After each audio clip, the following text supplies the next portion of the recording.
السلام علیکم ورحمۃ اللہ وبرکاتہ۔ الحمد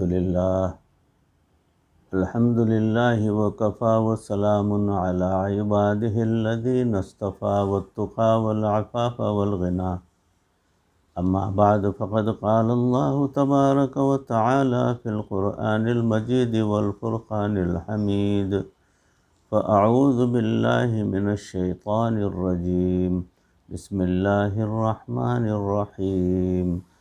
ربنا ظلمنا انفسنا وإن لم تغفر لنا وترحمنا لنكونن من الخاسرین۔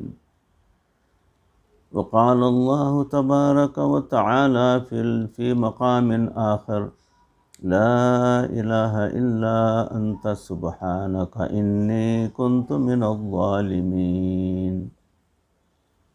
صدق اللہ مولانا العظیم۔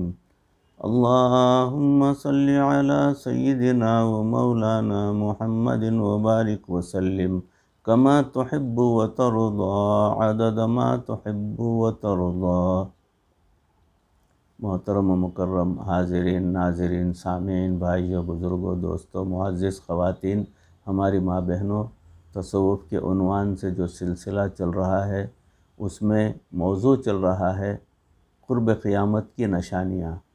اسی موضوع سے متعلق دو بیانات آپ کے روبرو پیش کی جا چکی ہیں۔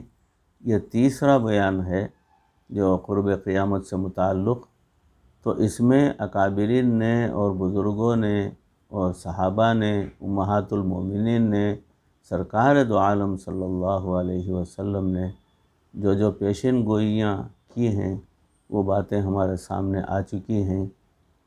تو اسی موضوع سے متعلق اگلی کڑی، یہ تیسری کڑی سماعت فرمائیں کہ زلزلے کیوں آتے ہیں؟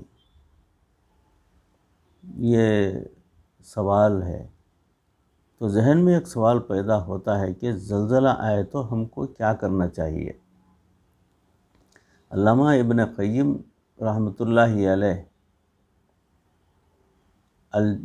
نے الجواب الکافی میں لکھا ہے کہ عمر بن عبدالعزیز رضی اللہ تعالیٰ نے ایک مکتوب اپنے گورنروں کو لکھا کہ جب بھی تم زمین میں زلزلہ محسوس کرو تو تم اللہ تعالیٰ کے سامنے اپنے گناہوں سے توبہ کرو، میدان میں نکل کر اللہ کے سامنے گریہ وزاری کرو، دعا کرو اور اپنے مال کو اللہ کے راستے میں صدقہ کرو۔ چنانچہ علماء نے لکھا ہے کہ ایسے وقت میں وہ دعائیں مانگنی چاہیے جو انبیاء کرام نے مانگی تھیں اور اللہ تعالیٰ نے ان کو مصیبتوں سے نکالا تھا۔ مثال کے طور پر ربنا ظلمنا انفسنا وإن لم تغفر لنا وترحمنا لنكونن من الخاسرین، یہ سیدنا آدم علیہ السلام کی دعا ہے۔ اس کے بدلے اللہ تعالیٰ نے ان سے مصیبت کو ٹال دیا تھا۔ یہ زلزلہ بھی ایک مصیبت ہوتی ہے، ایسے وقت میں اس دعا کو پڑھنے سے بھی فائدہ ہوتا ہے۔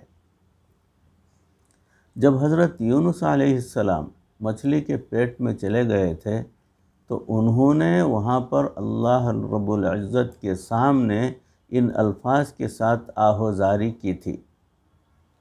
کیا تھی وہ؟ لا الہ الا انت سبحانک انی کنت من الظالمین۔ ان کلمات کی برکت سے اللہ رب العزت نے ان کو مچھلی کے پیٹ سے باہر نکال دیا۔ اسی طرح جب کوئی انسان کسی مصیبت کے پیٹ میں پھنس جائے تو ان کلمات کو پڑھنے سے اس مصیبت کی مچھلی کے پیٹ سے اس بندے کو نکال دیتے ہیں پروردگار۔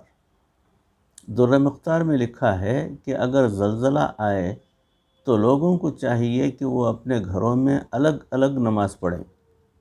اگر وہ نماز نہیں پڑھ سکتے تو دعاؤں میں لگ جائیں، دعا کرنے میں لگ جائیں، دعا مانگا کریں، دعا مانگتے رہیں، لیکن نماز پڑھنا افضل ہے، کیونکہ حدیث پاک میں آیا ہے کہ کان رسول اللہ صلی اللہ علیہ وسلم اذا حزبہ امر فزع الی الصلاۃ، نبی کریم صلی اللہ علیہ وسلم کو جب بھی کوئی کٹھن معاملہ پیش آتا تھا تو آپ صلی اللہ علیہ وسلم فوراً نماز کی طرف متوجہ ہوا کرتے تھے۔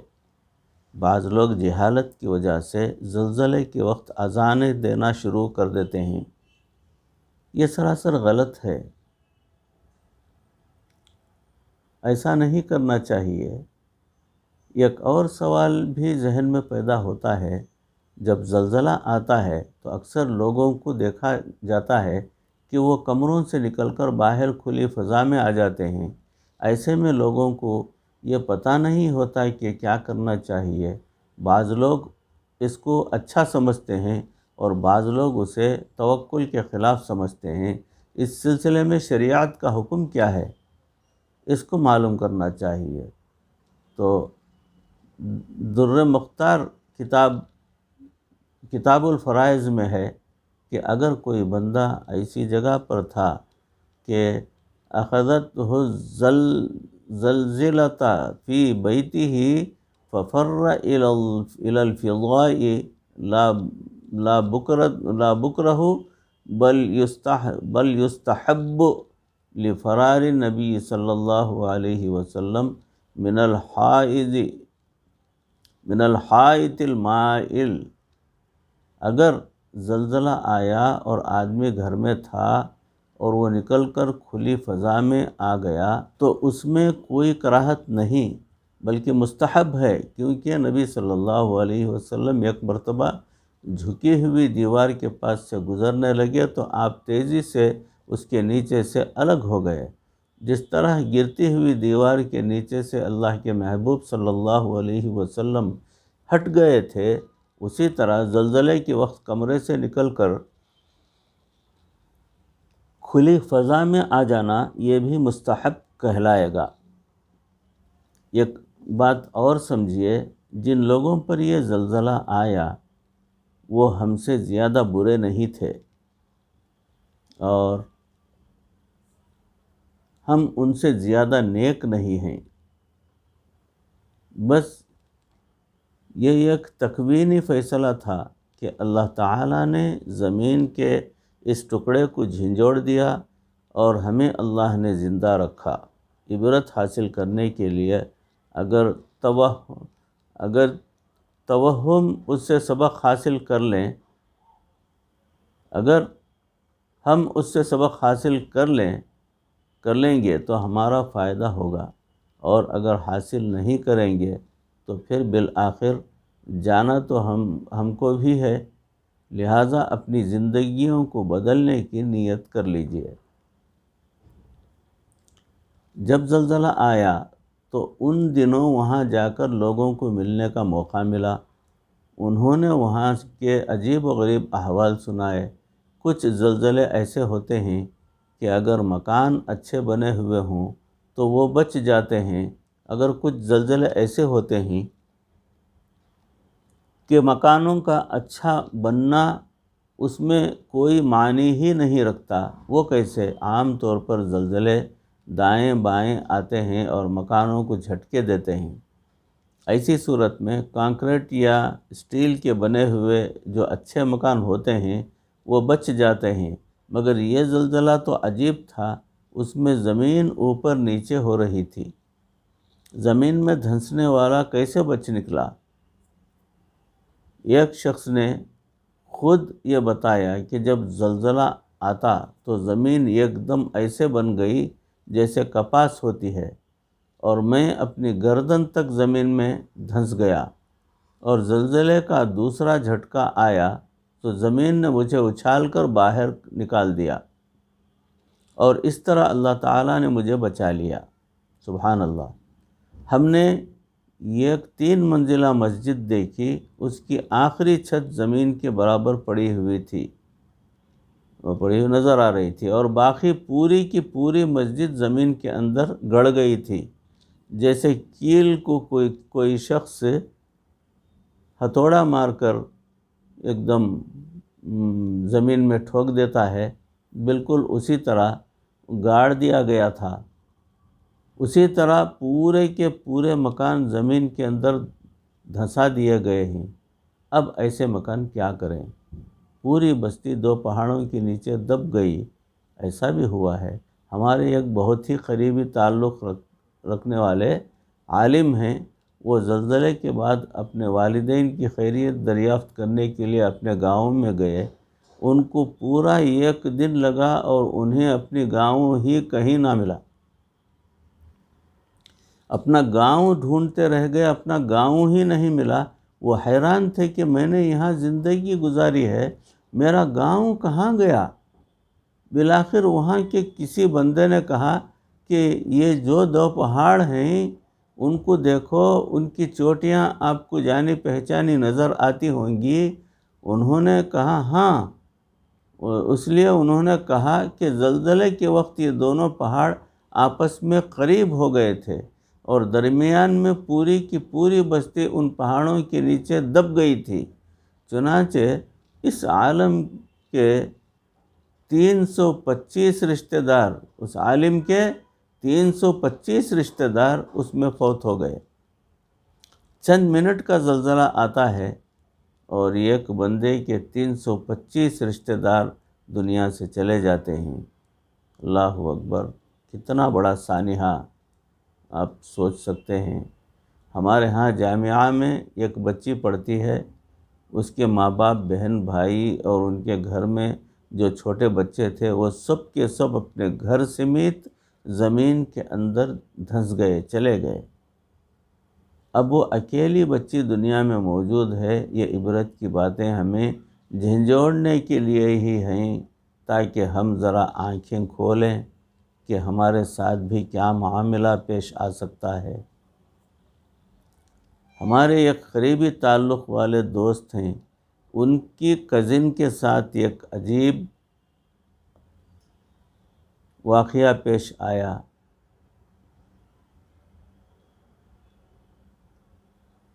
وہ ماشاءاللہ جوان العمر ہیں، ایک میجر کی بیوی ہیں۔ کہتی ہیں کہ میری ایک بیٹی 4 سال کی ہے اور ایک بیٹا 2-3 ماہ کا ہے۔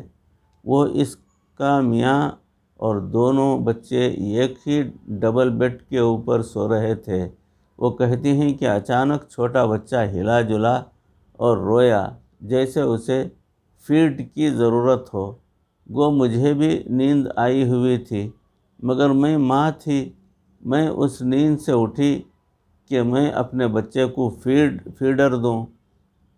اچانک میری نظر ساتھ والی دیوار پر پڑی، مجھے اس میں ایک دراڑ پڑتی نظر آئی۔ میں نے فوراً اپنے میاں کو جگایا کہ دیوار میں یہ کیا ہو رہا ہے؟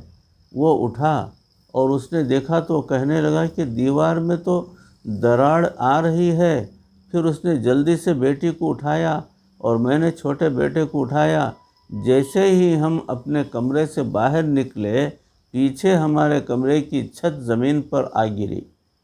اللہ اکبر! ہمارے گھر کے فرنٹ پر ایک بالکونی تھی، ہم درمیان میں ایک جگہ ٹریپ ہو گئے۔ میرے میاں نے ایک بڑی اینٹ اٹھائی اور کھڑکی کو دے ماری۔ جیسے ہی کھڑکی ٹوٹی تو اس نے باہر چھلانگ لگا دی اور مجھے کہا کہ جلدی سے مجھے بچے پکڑاؤ۔ میں نے کھڑکی میں سے اسے بیٹا پکڑایا اور اس نے لے کر زمین پر لٹا دیا، پھر بیٹی کو پکڑ کر زمین پر لٹا دیا۔ میرے لیے کھڑکی پر چڑھ کر اترنا ذرا مشکل ہو رہا تھا۔ اس نے مجھے بالوں سے پکڑ کر کھینچا اور بازوؤں سے بھی پکڑ کر کھینچا اور بالآخر جیسے ہی میں باہر گئی، جس بالکونی میں ہم کھڑے تھے اس کی چھت بھی زمین پر گری۔ میں نے بیٹے کو اٹھایا اور میرے میاں نے بیٹی کو اٹھایا اور ہم وہاں سے بھاگے، مگر ہم سے بھاگا ہی نہیں جا رہا تھا۔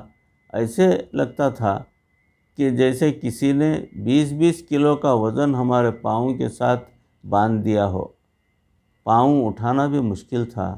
وہاں زمین کی گریویٹیشنل فورس بڑھ چکی تھی۔ وہ کہتی ہیں کہ میرا خاوند میجر تھا، وہ مجھے کہہ رہا تھا کہ آج تو قدم اٹھانا مشکل ہو رہا ہے۔ ہم وہاں سے مشکل سے 50 قدم پیچھے ہٹے ہوں گے کہ جب ہم نے پیچھے مڑ کر دیکھا تو ہماری ساری بستی کے مکانات زمین کے اندر چلے گئے تھے، مکمل زمین کے اندر دھس چکے تھے پورے مکانات، ہمیں فقط زمین نظر آ رہی تھی، کوئی مکان نظر نہیں آ رہا تھا۔ اللہ تعالی بندوں کو اپنی نشانیاں دکھاتے ہیں کہ بندو تم اس دنیا کی زندگی میں مست ہو چکے ہو، بہت مست ہو چکے ہو، اور میرے حکموں کو توڑتے پھر رہے ہو۔ میں اگر حکم دوں تو تمہاری ساری زندگی کی سہولتیں ایک لمحے کے اندر ختم ہو جائیں گی۔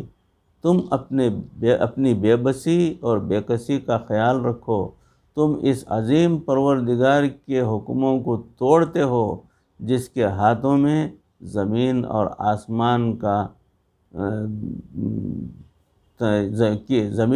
آسمان کی تنابیں ہیں۔ یاد رکھیں اس زلزلے میں مرنے والے سارے لوگ برے نہیں تھے، ان کی کئی مثالیں دیکھنے میں آئی ہیں۔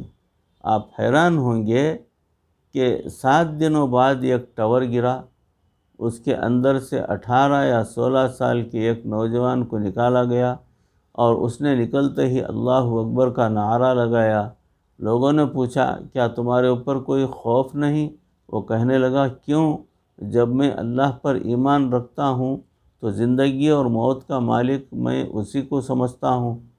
میں نیچے ملبے میں پھنس گیا تھا، مگر میں نے دل میں سوچ لیا تھا کہ اگر میرے مولا کو میری موت مطلوب ہے تو میں مرنے کے لیے راضی ہوں، اگر اس کو بچانا مطلوب ہے تو میرا پروردگار مجھے ضرور بچا دے گا۔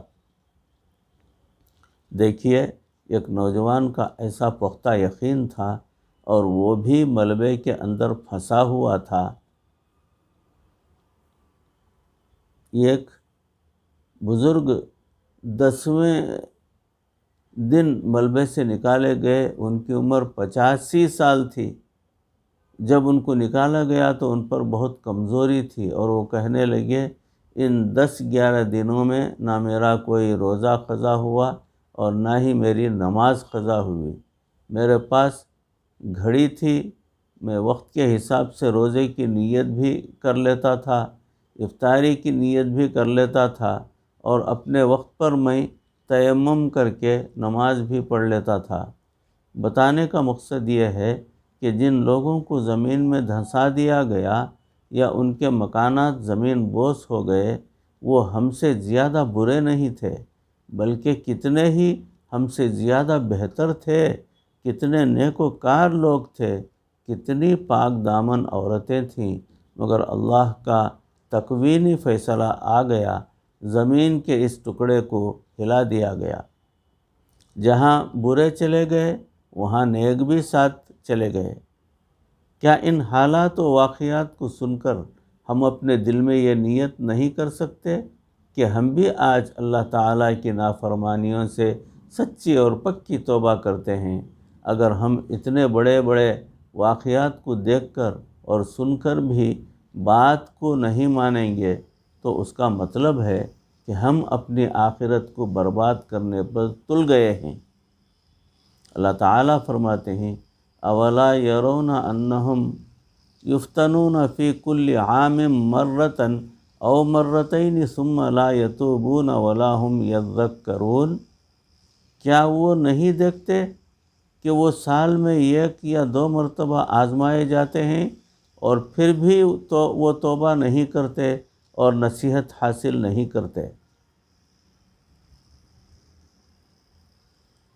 اللہ تعالیٰ ہر سال 1 یا 2 دفعہ دکھا دیتے ہیں، کہیں سونامی آ جاتی ہے، کہیں زلزلہ آ جاتا ہے، کہیں طوفان آ جاتا ہے۔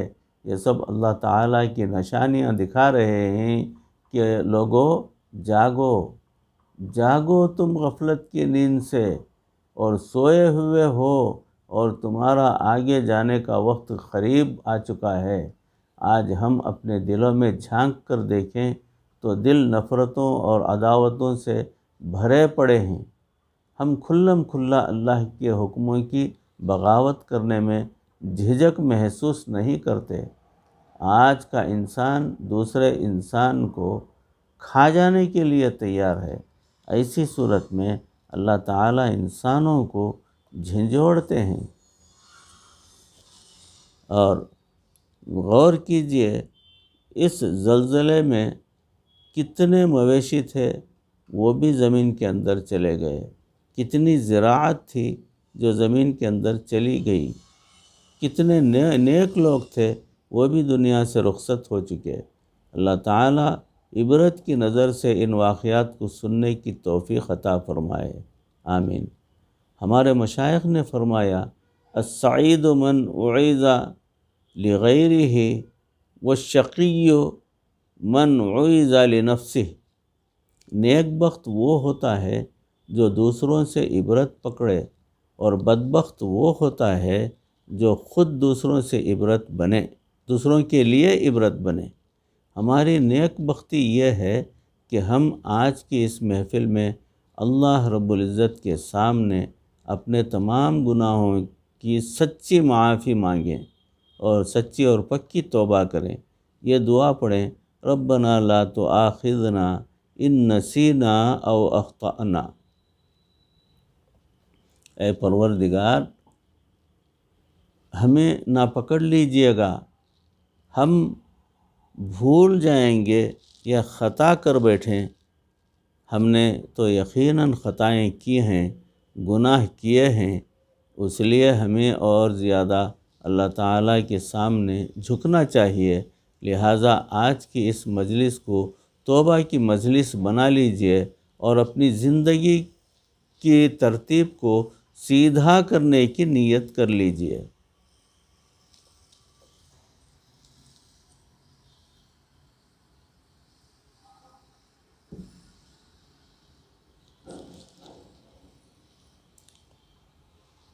جو خواتین پردہ کرنے میں کوتاہی کرتی ہیں، آج سچی توبہ کریں کہ ہم شرعی پردہ کریں گی۔ شرعی پردہ کیا ہے؟ چہرے کو بھی چھپائیں، صرف آنکھیں نظر آئیں، یہ صحیح پردہ ہے۔ پورا چہرہ کھلا رکھنا پردہ نہیں ہے۔ جو نمازوں میں سستی کرتے ہیں وہ آج سچی اور پکی توبہ کریں کہ ہم پابندی کے ساتھ نماز ادا کریں گی۔ جو خواتین اپنے خاوندوں کے ساتھ ہر وقت جھگڑوں میں لگی رہتی ہیں اور گھر کے سکون کو خراب کرتی ہیں، وہ عہد کریں کہ ہم آج کے بعد اپنی نفسانیت اور انانیت کو توڑیں گے اور ہم گھر کے اندر پرسکون ماحول کو پیدا کریں گے۔ جن کے دلوں کے اندر کوئی غیر بسا ہوا ہے، آج ان بتوں کو توڑ لیجئے۔ بتوں کو توڑ تخیل کے ہوں کہ پتھر کے، یعنی توڑنا چاہیے، یعنی وہ خواہشات جو دلوں کے اندر ہمارے بھرے پڑے ہیں ان کو نکال باہر کرنا چاہیے، اور ایک اللہ سے محبت کرنے کا عہد کر لیجئے۔ آج اللہ رب العزت نے جو ہے رمضان المبارک کا موقع ہمیں دیا، معلوم نہیں کہ آئندہ رمضان المبارک کس کے نصیب میں ہوگا اور کس کے نصیب میں نہیں ہوگا۔ اس رمضان المبارک کے بھی چند دن باقی رہ گئے ہیں۔ جیسے کوئی بندہ ہاتھ میں مچھلی پکڑے تو وہ دیکھتے ہی دیکھتے ہاتھوں سے نکل جاتی ہے، رمضان المبارک کا بھی یہی حال ہے۔ یہ ایک وقت تھا کہ ہم انتظار میں تھے کہ رمضان المبارک آئے گا، اور آج دیکھیں کہ چند دن باقی رہ گئے ہیں اور ان کے گزرنے میں بھی کوئی دیر نہیں لگے گی۔ ہم سوچیں کہ کیا ہماری مغفرت ہو چکی ہے؟ کیا اللہ تعالیٰ نے ہماری بخشش کے فیصلے کر لیے ہیں؟ کیا ہم نے رو دھو کر اپنے رب کو منا لیا؟ اگر اس میں ہم کوئی کمی کر چکے ہیں تو جو دن اور راتیں باقی ہیں ان میں اپنے اللہ کو باقاعدہ لگ کر منا لیں، رو کر منا لیں، عبادت کر کر منا لیں، تلاوت کر کے منا لیں، اپنے اللہ کے سامنے اپنے اللہ کے ساتھ جنگ نہ کیجیے۔ جو اپنے اللہ تعالیٰ سے ٹکرائے گا، اس کے حکموں کو توڑے گا، پھر اللہ تعالیٰ اس کی گردن مروڑیں گے اور اس کو دوسروں کے لیے عبرت کا نشان بنا دیں گے۔ بندوں کو بندگی سجتی ہے، اللہ کے سامنے جھک جائیے، اس لیے معافی مانگ لیجئے، میرے مولا بہت گناہ گار ہوں، بہت خطا کار ہوں، مگر آپ نے مجھے جو مہلت دی ہے، اب میری توبہ کو قبول کر لیجئے اور آئندہ نفس اور شیطان کے مکر و فریب سے مجھے بچا لیجئے۔ آپ یہ سوچیں کہ آج ہم نے سرے سے مسلمان ہی ہیں اور ایک نئی ایمانی، اسلامی اور قرآنی زندگی بسر کرنے کا دل میں ارادہ کر رہی ہیں۔ ذرا سوچئے کہ اس جسم کو آپ نے زندگی میں مخلوق کی خاطر کتنی مرتبہ سجایا۔ میں ابو سے ملنے جا رہی ہوں، وہ بہانہ بنا کر اپنے آپ کو سجا لیا۔ میں امی سے ملنے جا رہی ہوں، یہ بہانہ بنا کر اپنے آپ کو بناؤ سنگار کیا۔ میں میاں کے پاس جا رہی ہوں، یہ کہہ کر اپنا بناؤ سنگار کیا۔ مخلوق کی خاطر آپ نے اس جسم کو کتنی مرتبہ سجایا؟ کیا کبھی اس کو آپ نے اپنے رب کی ملاقات کے لیے بھی سجانے کی کوشش کی؟ رب کی ملاقات کی سجاوٹ تو یہ ہے کہ انسان کے کسی عضو سے کوئی گناہ نہ ہو اور وہ پاک جسم لے کر اپنے رب کے سامنے حاضر ہو۔ اے اللہ کی بندی، جب تو اپنے چہرے کو ہزاروں مرتبہ مخلوق کی خاطر سجا چکی ہے تو اب اس چہرے کو اپنے رب کے لیے بھی سجا لے۔ کبھی غسل کر اور اچھے صاف کپڑے پہن کر مصلی پر آ کر کھڑی ہو جا اور کہہ دے، اے اللہ، میں آپ سے صلح کرنے کے لیے آئی ہوں، میرے مولا آج میں سب فاصلے ختم کرنے کے لیے آئی ہوں۔